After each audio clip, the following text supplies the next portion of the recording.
நல்லூர்ந்த கருவறைக்குள்ளுக்குள்ள ஒரு முஸ்லீம் சமாதி ஒன்று இருக்கிறா சார் என்று சொல்றாங்க. நான் அதை மூடி கட்டியும் இருக்கிறேன். சோ அதையும் உடைக்க எல்லாம் வேணும்.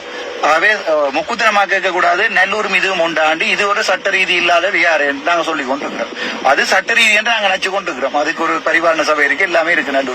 நல்லூர் உடைக்க போறோம். ஒருத்தன் வந்துட்டு அந்த முஸ்லீம்ல ஒரு 50 பேர் வந்து ஆர்வம் பேசாம இருப்பீங்களா நீங்க?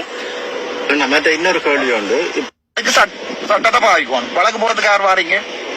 ஒரு திரும்ப ரீதியாக 1800ஆம் ஆண்டு நல்லூர் அந்த இடத்துல இருக்கல. உங்களுக்கு தெரியும் தானே, நல்லூர் இருந்தது வந்து இப்ப சங்கலியன் கிட்டு பூங்காக்கு அங்கால இருக்கிற இடத்துல சர்ச் இருக்கு தானே. சர்ச்ல இருந்தா நல்லூர்ல இருந்தது. உங்களுக்கு அப்படி நீங்க பெரிய சட்டம் கதைக்கிறேன்டா போய் மேல இந்த சர்ச்சை விடைங்க. ஏனென்றா சர்ச் இருந்த இடத்துல நல்லூர் இருந்தது. கோட்டை கட்டினா இல்லை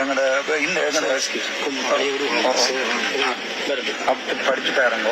எங்கட இந்த கோட்டை உள்ள அந்த கோட்டை இருக்குல்ல, அந்த கோட்டை கட்டினது வந்து நல்லூர் கோயில் என்ற கல்லுகளா.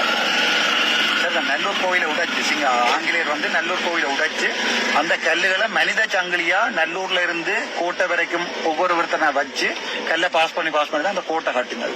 நாங்க எங்க உடைக்க ஆரம்பிக்க மாட்டோம், முதல்ல அந்த கோட்டையை உடைக்கணும். ரெண்டாவது போய் அந்த கிறிஸ்தவ தேவாலயத்தை உடைக்கணும். அந்த கிறிஸ்தவ தேவாலயம் கட்டின இடம் தான் ஒரிஜினல் நல்லூர் கோயில் இருந்த இடம். அதை உடைக்கணும். உடைச்சு போட்டு தான் இங்க இதை பற்றி